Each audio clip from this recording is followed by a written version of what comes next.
was a great game, and we're fortunate enough to beat a really good team.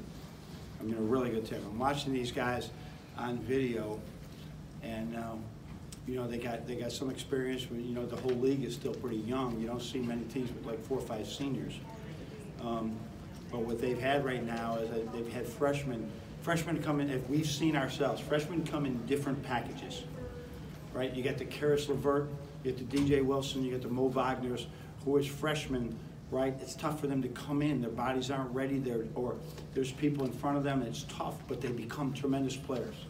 And then you got the Nick Stauskas and Trey Burks, Mitch McGarry's. Their bodies are ready, right? And they come in. They got guys like we had in 13.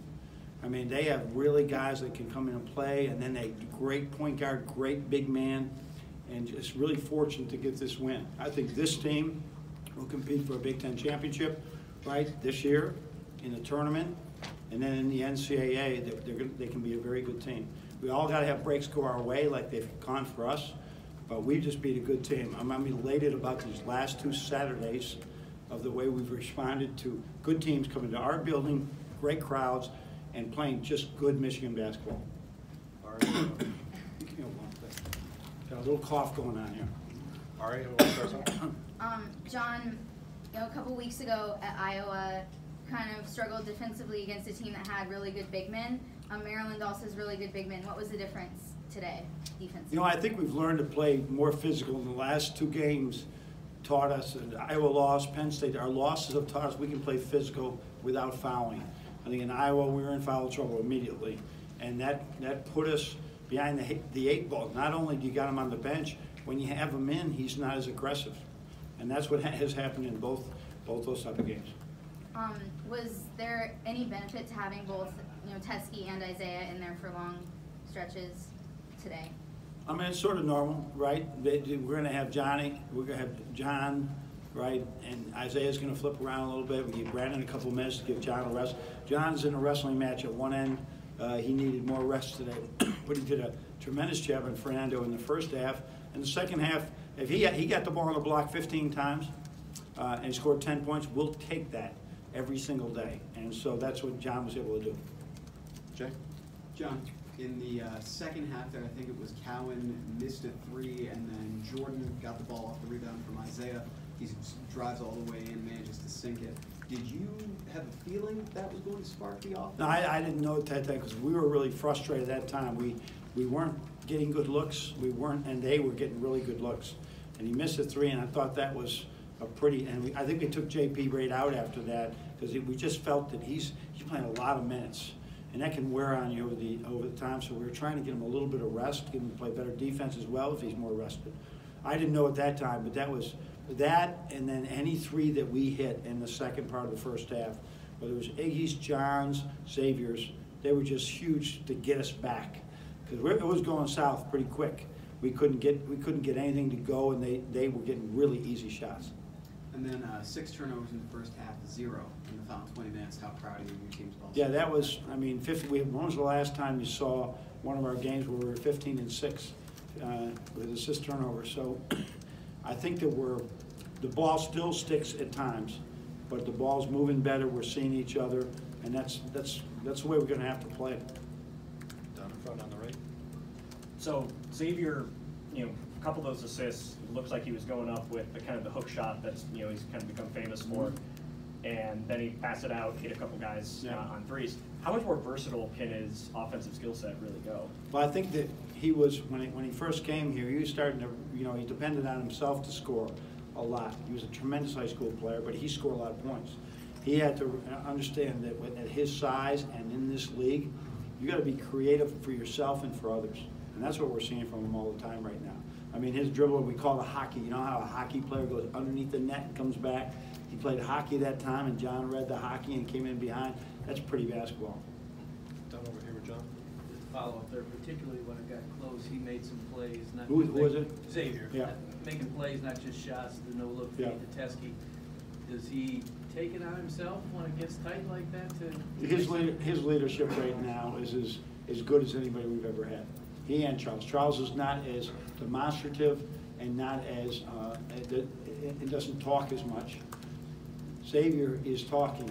You know, we had longer timeouts today, and so what we were doing is, you know, we put them in the, let them talk amongst themselves. And I saw Zavier one time take the whiteboard and start to talk to a couple of guys. So he's got that it that you need to lead a team, and the team respects him. Stay here with Jacob. John, I think after the Minnesota game, you said sometimes in transition we shouldn't even do it because we're Right. just jogging the court. What do you make of fast? It's been a big, they see it. They see the analytics on it, that we're a very middling offensive transitioning. We showed them,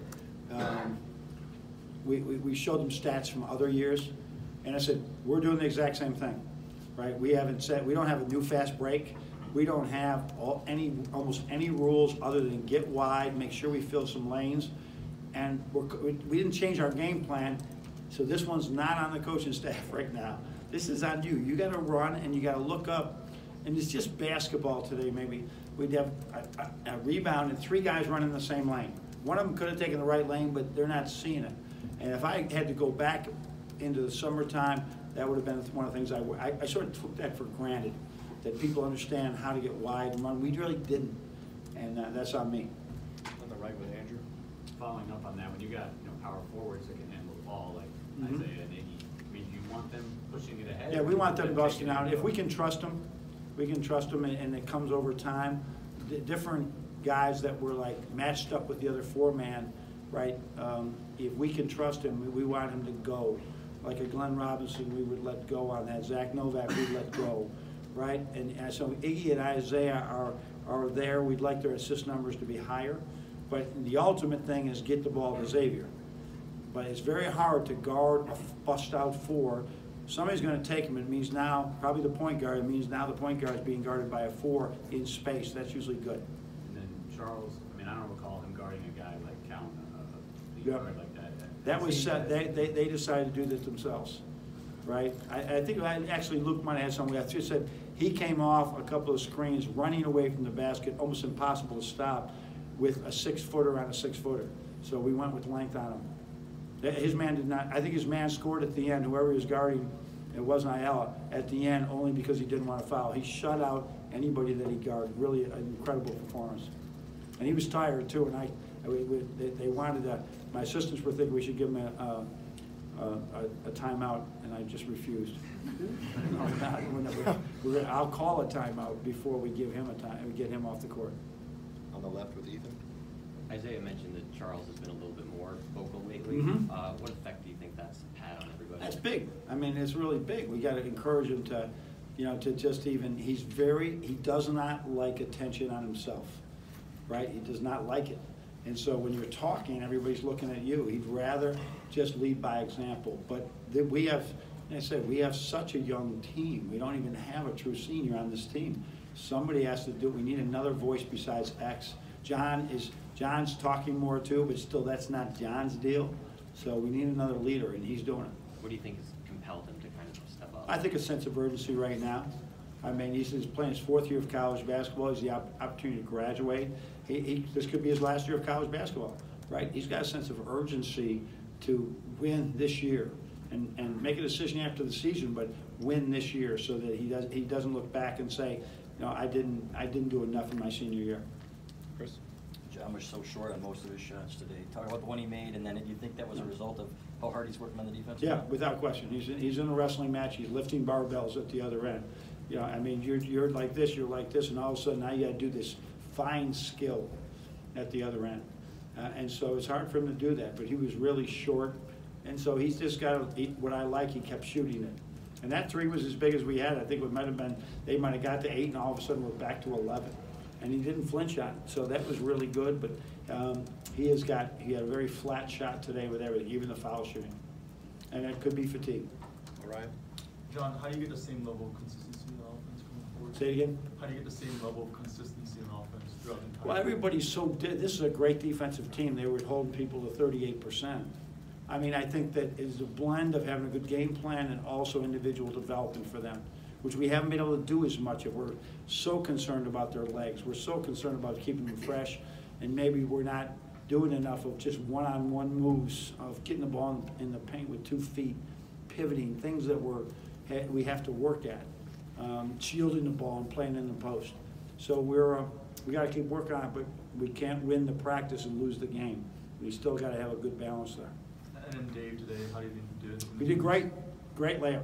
It was a great layup. I think that's his first basket in the Big Ten, right? And he's really been playing well, and we just said, you know what, right? We can use Eli in some ways, but it's time for David right now to back up X, much like X backed up Derek Walton. Just get him a blow here before the media, right? And then X got in foul trouble, and then he played 4 or 5 good minutes, right? I felt when he missed a couple jump shots, a freshman might not be as apt to take it. That's when I put Eli back in to shoot it too. Down in front with Ryan.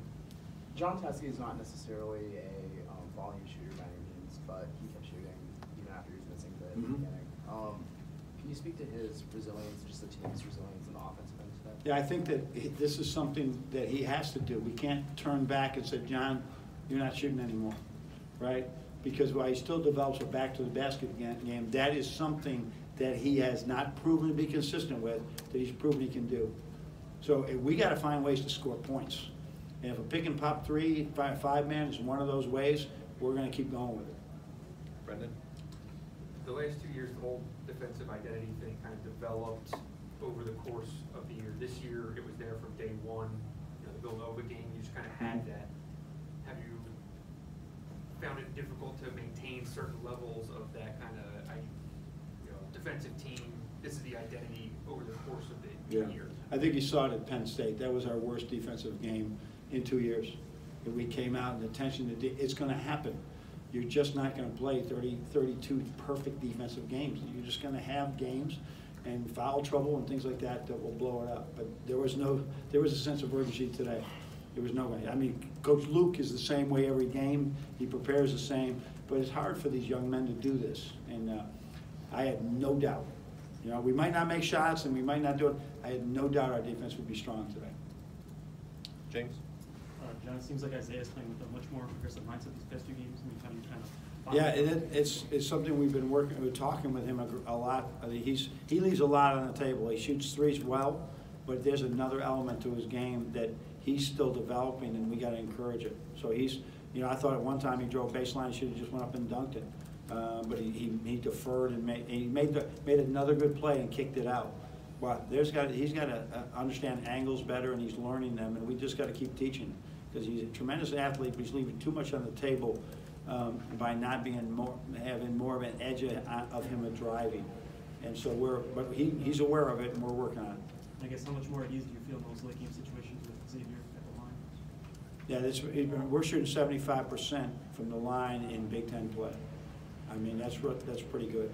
8 for 10 today, and Zavier just going and knocking them down. So he's worked really hard at it. He's worked very hard at things off the court, right, of just visualization and things like this that are making him a really good player. So that was a big 1-and-1 today, because it's still, you know, 2-3 minutes to go, 1-and-1, he just buries them both. Well, now they're not going to foul. If he misses them, they're going to foul him right away.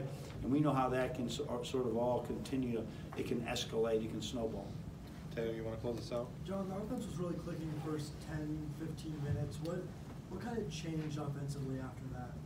I think we got in foul trouble. We lost a little bit of our, you know, we put some young guys in. The young guys, I mean, we were playing at a clip, number one, that wasn't going to be incredible.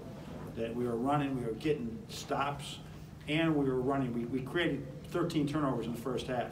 We stopped creating turnovers, and so now we had dial-up plays and get more into a half-court thing, and we turned it over 6 times. I think 3 or 4 were during that time.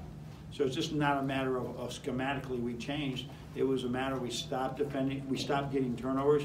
They started not turning over, and then our fast break we didn't run as well. And those were times when Brandon was in there, David was in there, Eli was in there, and they're just sort of feeling what they have to do next. Okay, Coach. Okay, thanks everyone.